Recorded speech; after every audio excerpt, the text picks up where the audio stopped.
Hello everyone, JesterGio here. Welcome back to another installment of First Look. Today's video is gonna be a bit special, since we will be covering far more than Hullabaloo. I'm still gonna review Hullabaloo from the limited test server footage we got, but I want to take some time to talk about a certain topic that's been brewing. Bear in mind, I'm writing this as soon as the Hullabaloo test server released, which is 2 days after my night video, so I'm a little burnt out right now. The show must go on, though, so let's quickly get that topic out of the way first so we can fully focus on Hullabaloo. I can understand why this can be tiresome for some people, however, so I'll leave a timestamp for those who just want to listen to me talk about Hullabaloo. Now, whenever I make my reviews or first impressions, I try my hardest to leave out other people's opinions on the matter, usually only referencing them in passing or extremely briefly. However, the more characters that release and the more these characters fit this specific agenda, the more it becomes hard to ignore or not talk about certain opinions. This has reached its breaking point with Hullabaloo, as there has been a lot of outcry saying he is a broken hunter who needs to be nerfed. I'll discuss Hullabaloo's abilities and give my thoughts on him later, but this has been a topic ever since the test server release. Now, I will not name any individuals who have been pushing this narrative, and I hope you all won't either, but I'm sure most of you will know who I am referring to. We tend to have opposing opinions on the game, one of those opinions being the state in which the game has been. Their opinion is that the game is in a very hunter-sided meta, with survivors having no way to counter these new broken hunters. This is a topic pushed more because of tourney, with tournaments now having 3 global bans for the first 3 rounds rather than 2. This makes it harder for survivors who can stand in the meta, as they're most likely to be banned in multiple rounds, leaving players to pick those far weaker survivors. Combine that with the changes to insolence and the addition of warp allowing certain hunters to rise, and it seems like an extremely hunter-sided meta. This is where the demand for broken survivors come from, as this will give survivors more characters to help stand up to these meta hunters. Now, there is nothing wrong with sharing this opinion or feeling this way after the recent changes made to the game. In fact, this opinion isn't too far off from the truth, as the game has been skewed more towards a hunter-sided meta rather than towards survivors. However, while I do agree that the game has went in a hunter-sided direction, I think it's wrong to call this game hunter-sided. I mentioned it in my night first look already, so I won't go too in-depth about it. However, we have seen some lower-end survivors played in tournament and still put up a fight against the current meta.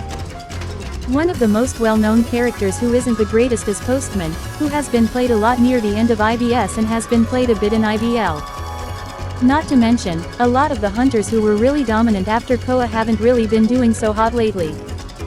The biggest hunters this relates to is Opera and Anne, who were major players in IBL summer, yet have been scoring a lot of ties or worse now in IBL autumn. They still get the wins and are still considered really strong hunters in this meta right now, but their results are very middle of the road. Even Ivy's win rate is in the middle of the road, which points to this game being balanced, with ties being the most common results between the two factions. Something about this meta that players fail to realize is that people adapt, and adapting can form a new meta. Even now, in an era that could be considered the most hunter-sided we've had in a while, this game is still in a balanced state because of survivor adapting constantly to the ever-shifting meta. With all that said, this is all just my opinion and you shouldn't really hold it on a pedestal. It's okay to agree or disagree with what I think. In fact, I prefer that over people mindlessly following my opinion. I won't talk about the community's parasocial relationship between creators because that's not what this video is about, and I've been yapping for long enough. Additionally, this isn't everyone in the community and only a few weirdos, so it doesn't seem fair to talk about this. However, I do think it's best for all players to do their own research and come to their own opinions on a character or feature based off their thoughts. That's really all I wanted to say on this matter. I'm sorry if this took up more time than it should have. It's just with all the new characters releasing and all the new balance changes that come out, this problem has been getting worse and worse. And with people on the internet treating opinions like the truth, I feel it was best to get this out of the way here than later. I won't talk about this topic again now that I have talked about it in this video, so I'm glad I can get this out of the way. Now that we got that covered, let's go into Hullabaloo now, shall we? To not waste any more time, we will now be going over Hullabaloo's abilities.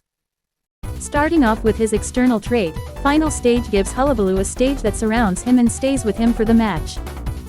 This stage is divided into 3 areas, each with their own effects. The stage is fixed and won't change, no matter how Hullabaloo moves. These 3 areas represent Hullabaloo's bombs and will provide a debuff if the survivor is inside one of these areas. The white area will decrease survivors' vaulting speed by 15% and decoding plus gate opening speed by 30%, the black area will reduce survivors' movement speed by 15%. And the red area will silence survivors. Once a survivor leaves an area, the debuff will persist for 1 second before going away.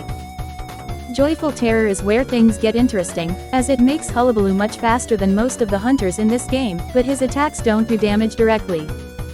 Instead, whichever area you attack in will apply a mark based on that color area Hullabaloo is swinging towards, which will go away after a minute. This timer is reset each time he hits a survivor. Once a survivor receives 3 marks, 1 for each of the stage areas, they will take damage. This damage is affected by both terror shocks and detention hits. Hullabaloo also does not have an attack recovery and will always do his missed attack animation, even if he hits a survivor.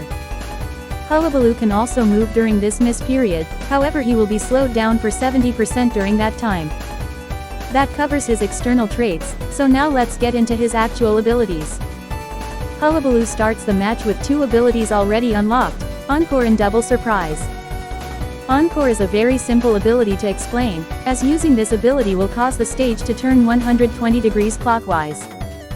This is meant to change which areas are facing, which helps if the color area you need is in a really hard place to attack with. You can also press the ability button again within 1 second to rotate the stage again.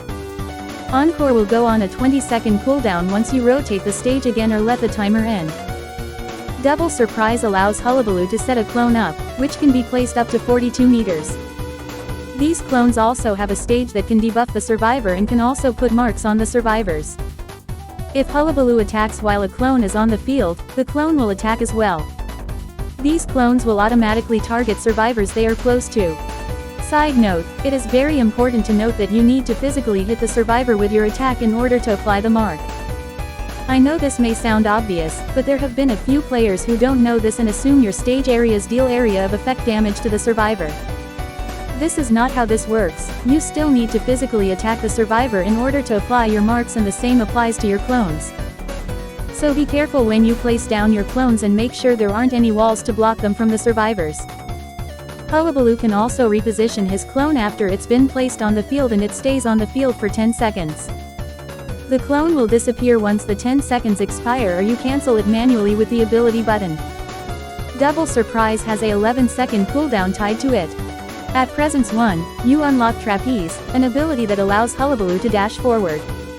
Upon testing, it appears the dash goes roughly 20 meters, but it could be less than that. Upon hitting a survivor or an obstacle with Trapeze, Hullabaloo will vault over it. The stuff Hullabaloo can vault over ranges from simple low terrain and pallets to the River of Moonlit or the top of Hospital. I'll go over this later, don't you worry. You can hold up to a max of 3 jumps and it takes 14 seconds to gain 1 jump. Hullabaloo's final presence is also very simple to explain. When you deal damage by your marks, your most recent mark hit will be reapplied to the survivor. That about wraps up everything about Hullabaloo's kit, and it's honestly something to praise. Lately, NetEase has been knocking it out of the park with these hunter kits, giving us extremely unique kits for their most recent hunters. We had some unique hunters in the past, don't get me wrong, but I don't think we've had this many experimental hunters back to back in a long while. The last time this happened was when Mad Eyes and Dream Witch released. And that's not all. Not only are these hunters very unique in playstyle, but they're also easy for traditional hunter players to grasp. I've really enjoyed seeing all the new hunters they've released into this game, and I can't wait to see what they have planned for when they make Hunter Ento. But with all that said, I'm sure you're wondering, what do I personally think about Hullabaloo and where would I rank him? There's been a lot of people who've been saying he's broken, he's round 1 viable, he needs to be nerfed, a lot of good things about him. However, and this has come to a shock to even myself, I don't even know myself what I think about Hullabaloo or where would I place him. Actually, that's a lie. I know that Hullabaloo is a strong hunter from looking at gameplay from him and seeing all the insane stunts he can pull. However, I don't know if he's broken or not. You could say, well, that means he's not busted, right? I mean, you even said it yourself, you don't know if he's broken. And while that's true, there are so many details that point to him being broken and to him being not, that I can't really pinpoint my final verdict on him. I guess to start things off, we need to talk about the giant acrobat in the room, that being the jump spots he can do. This has been the talk of the town in the IDV community since the test server's release, and for good reason. Hullabaloo's trapeze isn't limited to small terrain areas, like Acrobat's jump, meaning he can scale tall obstacles. The distance in which he leaps is also large, which allows him to cross distances, such as the Moonlit River. Because of these two factors, there have been clips floating around online of Hullabaloo pulling off these insane jumps with trapeze. I think the craziest jump I saw was from Billy Billy, where Hullabaloo was able to jump over the buildings in Ever-Sleeping Town. There are a lot of clips showing off these jumps, which has caused a lot of people to say that these jumps are broken and need to be nerfed. To be fair, some of these jumps do look pretty insane when you do watch them over, and I can understand why people would want these jumps nerfed. However, to channel my past self for a little bit, I have a hot take that I'm sure will ruffle some feathers a little. You ready? Here it is. I don't think these jump spots are actually as broken as people say they are. I do understand why the community believes these jump spots are broken, as they look insane when Hullabaloo does it. However, there are two specific reasons why I don't think these spots are as insane as people make them out to be. 1. Geisha can already do most of these spots extremely easily right now. I tested Geisha on a lot of the insane Hullabaloo spots and she is able to pull them off as well. She can't pull off all the jumps, such as being able to scale buildings like Hullabaloo. She is able to pull off almost all the jump tricks he can, however, and she can do it earlier than him because she can dash at present 0. The second reason, and the main reason why I don't think this is broken, has to do with the jump spots themselves. Now, I won't lie when I say that I do think a lot of the jump spots he can do are genuinely insane to pull off. I was left stunned when I saw a lot of the jumps he could pull off, and I also thought these spots were really cool. However, I feel like people get so lost in saying these spots are insane or that they're broken, they forget to ask a very important question when reviewing them. Yes, these spots are cool and look flashy, but will these spots be practical in a normal match? Are you gonna realistically do some of these jumps in chase or for mobility? Now, for half of these jumps, the answer is yes. The jump in Sacred are game-changing for trying to get upstairs quickly, and the small boat jumps can help in chase. Additionally, there's a jump spot that allows you to scale the big house in Moonlit, perfect for quickly catching survivors vaulting the upstairs window. However, are you ever gonna get value for jumping over the big top in Moonlit, or any value jumping over the big boat in Lakeside? Is hopping over the gaps in Ever-Sleeping Town besides the one next to Gate gonna really make a difference between getting a down or not? Is jumping over an entire stop gonna net you a hit or a down? To me, the answer is a very simple no. There are a lot of jumps that are really practical and can help you, whether it be in chase or for mobility sakes. However, I feel like people are overblowing just how strong Trapeze actually is because he can jump over the big top. His jumps are fine and don't need any changes. They're fun to pull off and some of them can be helpful, but the rest are just to be flashy and I can't see a viable use for them. Hello everyone, FutureGio here again. I wanted to make this brief section where I sorta explain the blurb I wrote on screen. When making this video, I didn't really explain properly what aspects about Trapeze that I thought were actually broken. I only mentioned that the jump spots weren't really as broken as people said they were. However, just because the jump spots aren't broken doesn't mean Trapeze isn't broken in its own way. It's just people are so focused on the insane jumps you can pull that people don't show off the actual broken spots. Those spots being normal-ass kiting areas. I know this may sound dumb when I put it like that, but think about it for a second. Hullabaloo's jump is able to scale any obstacle as long as it's not too high enough. A lot of the strong kiting areas consist of high wall areas, which have helped combat hunters like Gamekeeper and Wax Artist. However, these extremely strong areas now become trivial thanks to Trapeze. Additionally, this makes windows and pallets less effective, since he can jump over the obstacle. You can't even use vaulting as a way to gain distance, as Hullabaloo can vault over you as you vault the obstacle. The worst part is that even if you play around one jump, Hullabaloo still has 2 more jumps he can use against you, with a 14-second recharge time on them. And while all the complaints may cause a lot of the flashy jump spots to go away, I guarantee you these jump spots will stay afterwards. There are some insane jumps that you can do with Hullabaloo, but I doubt some of those will truly be as insane as being able to jump over Godkite or jumping over the hospital ruins. Anyways, that's all I wanted to say in this little intermission. With that out of the way, let's get back to the video. The best way I can describe it is it's like that trick with Lizard to allow him to cross the river in Moonlit. Yes, it looks insane and it's useful, but due to how hard it is and being impossible with 2 jumps, it's not practical. Honestly, I think the rest of his kit is fine as well, though maybe he does need a nerf to double surprise his cooldown by a bit. From what I've seen from the test server, Hullabaloo is an absolute menace up close. Thanks to his clones, Hullabaloo is able to down a survivor in seconds once he does get up close and personal with the survivors. This has led to a lot of 20 to 30 second downs with the survivor being chased, however this is if Hullabaloo gets close up. That's why my best advice against Hullabaloo would be to keep your distance from him and buy as much time as possible. I guess treat him like Opera early game, where you need to just buy time for your team. It becomes much harder when he does get trapeze, so the early game is really important. There's also the infamous corner thing people can do. Pretty much, survivors can tuck themselves into a corner and Hullabaloo won't be able to land his final color on the survivor. This also applies to walls and especially the slides on Moonlit. This essentially buys a lot more time for the team, especially if you're constantly forcing yourself into said areas.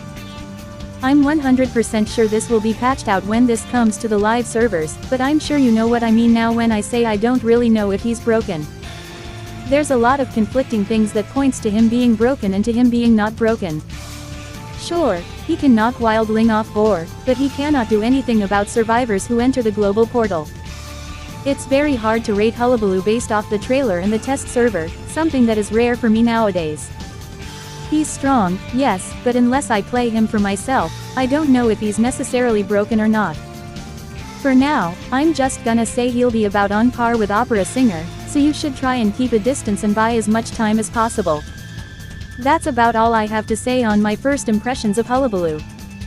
Whether he actually is broken or not, I can't really deny that he looks like a fun hunter to play. From his jumps to the way he can just burst people, I'm sure he'll be a hunter who people will play a ton of and slowly mold him into something even greater.